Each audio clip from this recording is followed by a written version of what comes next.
पर जो ब्रह्मचर्य का नाश नहीं कर, अब वो संकेत दे के जाता है ब्रह्मचर्य नाश होता है कि अरे तुम्हें जब निकालने जो इतना आनंद आ रहा है तुम्हें, और जब उसको बचाओगे कुछ देर का आनंद होता है, और जब उसको बचाओगे तो कितनी देर तक आनंद आएगा, कितनी देर तक बल मिलेगा, कितनी देर तक।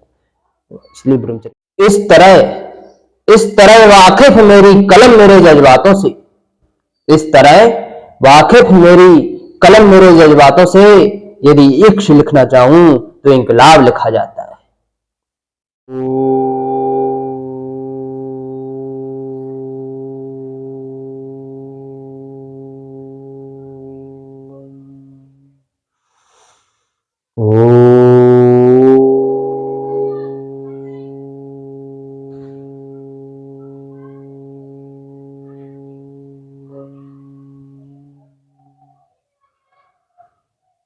त्वमेव माता च पिता त्वमेव बन्धुश्च सखा त्वमेव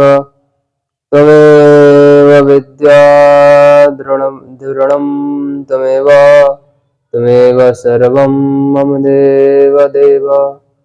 ओम शांति शांति शांति। सर्वभ्यो नमः। सबको सादर नमस्ते जी। श्री गुरुभ्यो नमः, गुरु कमलेभ्यो नमः। तो आज का हमारा विषय रहेगा कि ब्रह्मचर्य से हमारे जीवन में क्या बदलाव आ सकते हैं, हमारा जीवन कैसे सफल बन सकता है, हमारा जीवन कैसे ओज तेज बल पराक्रम से भर सकता है, हमारे जीवन में कैसे दिव्य शक्तियां आ सकती हैं। और इन सब चीजें आने के बाद कोई व्यक्ति, हम कहेंगे भाई किसी से कि आप ये चीज खा लो, आपसे ये लाभ होगा। हम कहेंगे आप घी खाओ, आपको बल प्राप्त होगा घी खाने से। गाय का शुद्ध देसी घी खाइए, उससे बल प्राप्त होगा। कोई भी शुद्ध घी या भैंस का या गाय का, उससे बल प्राप्त होगा। हम किसी से ऐसा कहें तो वो कहेगा अच्छा ऐसा होता है, ठीक है खाऊंगा। तो मतलब उसने कसम ले ली, उसने प्रतिज्ञा ले ली कि मैं खाऊंगा। ऐसे में आज आपको ऐसे लाभ बताने वाला हूं ब्रह्मचर्य के, कि आप आज से कसम ले लेंगे कि मैं ब्रह्मचर्य का पालन करूंगा। तो ब्रह्मचर्य के पालन से शुक्रम सौम्यम सितम सिग्धम बलम पुष्टकरम स्मृतम गर्भबीजम वपुः सारो जीवस्याश्रय मुत्तमम। शुक्र वीर जवानी की शक्ति को बढ़ाता है, श्वेत वर्ण चिकना बल पुष्ट कारक होता है, यह गर्भ का बीज होता है, शरीर का सार होता है और जीवन का प्रधान आश्रय होता है। ब्रह्मचर्य का लाभ, ब्रह्मचर्य का पालन। वीर की ब्रह्मचर्य के पालन से हृदय पुष्ट हो जाता है, हृदय मजबूत हो जाता है, हृदय मजबूत हो जाता है। ब्रह्मचर्य के पालन से जीवनी शक्ति बढ़ती है, अर्थात हमारी जीवनी शक्ति वो बढ़ जाती है। आंखों की ज्योति बढ़ जाती है, शरीर की आयु बढ़ जाती है। यदि कोई 50 साल तक जीने वाला व्यक्ति है तो 100 साल तक जिएगा, इतनी बढ़ जाती है आयु। उदाहरण भी है हमारे भीष्म पितामह जी 176 साल तक जिए और अधिक जिए। श्री कृष्ण जी भी जिए 150 साल तक, राम जी भी जिए। और राम महाबली, जिससे बड़ा कोई ना ब्रह्मचारी हुआ है, ना है, ना होगा, उनका नाम है महाबली हनुमान जी। उन जैसा ब्रह्मचारी आज तक कोई हुआ नहीं, ना होगा, इतने बड़े ब्रह्मचारी थे वो। ऐसी शक्ति प्राप्त हो जाएगी, उनकी शक्तियों को जानते हैं आप लोग, सब परिचित हैं। तो मस्तिष्क में शांति, विचार शक्ति बढ़ जाती है, विचार करने की शक्ति बढ़ जाती है। वैज्ञानिक लोग क्या करते हैं, विज्ञान लोग की इतनी विचार शक्ति कैसे बढ़े रहती है? वो ब्रह्मचर्य का पालन करते हैं। निर्भयता, पराक्रम, साहस, उत्साह आ जाता है शरीर में। जीवन के भव्य निर्माण के लिए आधारशिला है।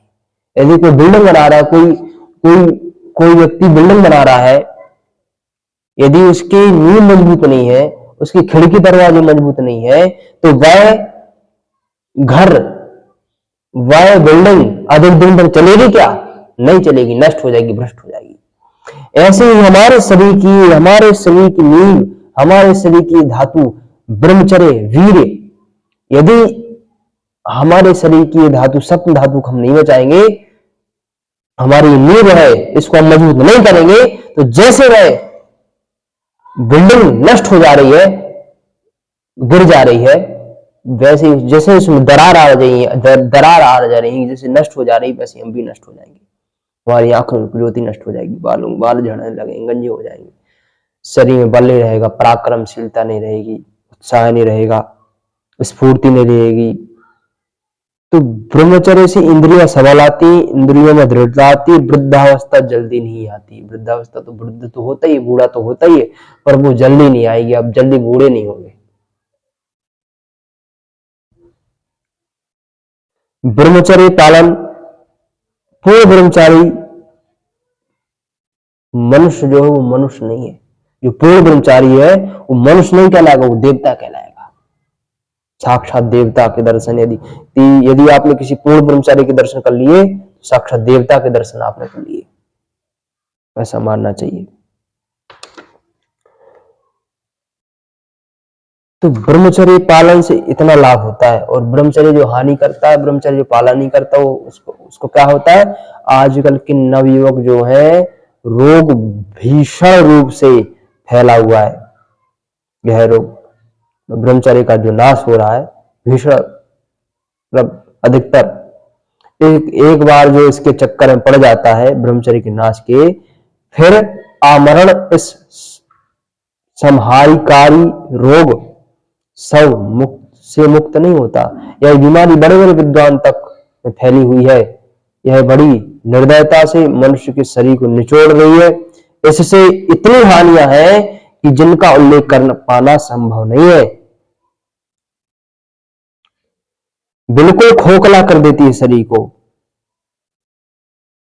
जैसे गन्ने में से रस निकाल लिया जाए, फिर गन्ने का क्या होता है? फेंक देते हैं, कोई काम का नहीं। ऐसे शरीर से यदि हमारी वीर निकल गया, शक्ति निकल गई, ऊर्जा निकल गई, तो हमारा फिर ब्रह्मचर्य पालन, हमारे शरीर का कोई काम नहीं, फिर तो नष्ट है, फिर वो शक्ति नहीं रहेगी, उठने की क्षमता नहीं रहेगी।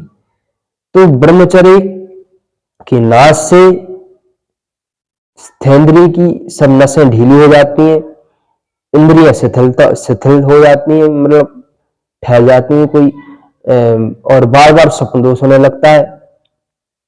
जरा सी विषय संबंधी बात आने से वीर निकल जाता है, ब्रह्मचर्य नाश हो जाता है, और धीरे धीरे वह व्यक्ति नपुंसकता को प्राप्त हो जाता है। पेशाब के माध्यम से भी शक्ति निकलने लगती है,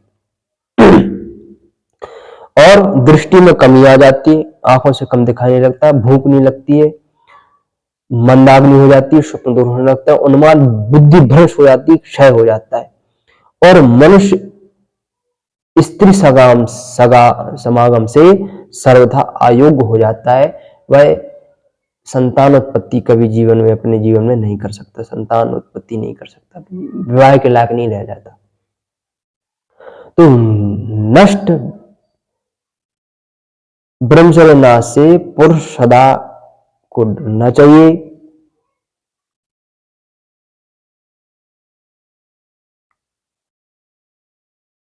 स्वभाव चिड़चिड़ा हो जाता है, जरा सी प्रतिकूलता सहन नहीं होती, आत्मविश्वास कम हो जाता है, काम करने में उत्साह नहीं रहता, शरीर में आलस छाया रहता है, चित्त असंस्कृत, शंका नहीं रहती, चित्त में विचारों में शंका बनी रहती, मन में विषाद छाया रहती है।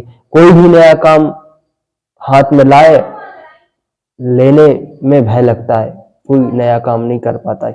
थोड़े से भी मानसिक परिश्रम से दिमाग थक जाता है, बुद्धि मंद हो जाती है, अधिक सोचने की शक्ति नहीं रहती, आसमय में ही वृद्धावस्था घिर आ जाती है, स्वल्प आयु में ही मनुष्य काल के गाल में आ जाता है, चित्त स्थिर नहीं रहता है, मन चंचल हो जाता है, मन और इंद्रियां बस में नहीं हो पाती। मतलब मन इंद्रिय बस में, मतलब कुछ भी भोग आया, रसगुल्ला आया तो रसगुल्ला के पीछे भूख, पूरा पूरा पेट भरा है, खाना पीना खा लिया, पर रसगुल्ला आ गया तो रसगुल्ला खा लेते, जलेबी आ गई तो जलेबी खा लेते। मन इंद्रियां बस में नहीं रहती उसके। कोई विषय आ गया, कोई माता बहन आ गई तो भोग दृष्टि, तो ऐसी मन चंचल उसके प्रति आकर्षित होता है वो व्यक्ति। तो ऐसी जो ब्रह्मचर्य विलास करता है वो ईश्वर को प्राप्त तो कभी, ये तो कोसों की बात है, कोसों की दूर की बात है, कभी ईश्वर को प्राप्त कर ही नहीं सकता। वह ना लोक में सुखी रह सकता है, ना परलोक में सुखी रह सकता है। वह सदा महान अपराधी होता है, शर्मिंदा होकर नीचे देखकर मुख छिपाकर फिरता रहता है। सदा जो ब्रह्मचर्य नाश करता है उसकी बात कर रहे हैं, उसकी आंखें भीतर धस जाती हैं, गाल चिपक जाते हैं, आंखों के नीचे गड्ढा आ जाता है, काले धब्बे पड़ जाते हैं, बाल पकने लगते हैं, बाल सफेद होने लगते हैं, झड़ने लगते हैं, शरीर सूखता जाता है, अंग प्रत्यंग शिथिल हो जाते हैं, अच्छे कार्य करने में कार्य मन नहीं लगता, थोड़े परिश्रम से ही वह थक जाता है, थोड़ा सा दुख हुआ पहाड़ जैसा लगता है, द्वंद्वों को सहने में असमर्थ हो जाता है, अच्छी नींद नहीं आती है, जगने पर भी उसके नेत्र में आलस सा भरा रहता है, रात्रि में स्वप्न दोष होता रहता है, वीर पतला हो जाता है, पेशाब के माध्यम से शक्ति निकलती जाती है, उठते समय आंखों के सामने अंधेरा सा छा जाता है, उठते हैं जब ऐसे सो रहे उठे तो अंधेरा सा छा जाता है आंखों के सामने, जो ब्रह्मचर्य नाश करता है उसकी बात कर रहे हैं। तो भाई आंखों में जलन होने लगती है, तो ये सब इतने सारे दुष्प्रभाव हैं ब्रह्मचर्य नाश के। तो ब्रह्मचर्य के लाभ के आपको बताए हैं। शरीर पुष्ट हो जाता है, आयु बढ़ जाती है जो ब्रह्मचर्य का पालन करता है। तो इसलिए कहा गया, और जो ब्रह्मचर्य का पालन नहीं करता है वो आनंद, साहस, धैर्य, वीरता, तेज, ज्ञान, सद्विचार और सब दैवीय संपदा नष्ट हो जाती है उसकी, और अति मैथुन से सूल, खांसी, ज्वर, श्वास दुर्बल, पीलिया रोग, क्षय रोग, पेशव आदि रोग उत्पन्न हो जाते हैं। सूल, काश, ज्वर, श्वास, कर्स्य, पड्वा, मया, क्षयाः, अतिव्यायज्यांते रोगाश्क्षेपा कादयः। अर्थात ब्रह्मचर्य के नाश से मानसिक और शारीरिक शक्तियों का ह्रास होता है, बल का ह्रास होता है ना। तो यहाँ के अलग है, इसका अर्थ क्या है कि वीर की अधीन ही शारीरिक, मानसिक सारी शक्तियां रहती हैं। इसके प्रभाव से ब्रह्मचारी को शरीर, बल, वीर के पूर्ण, सुंदर, हष्टपुष्ट का पवित्र देखा जाता है।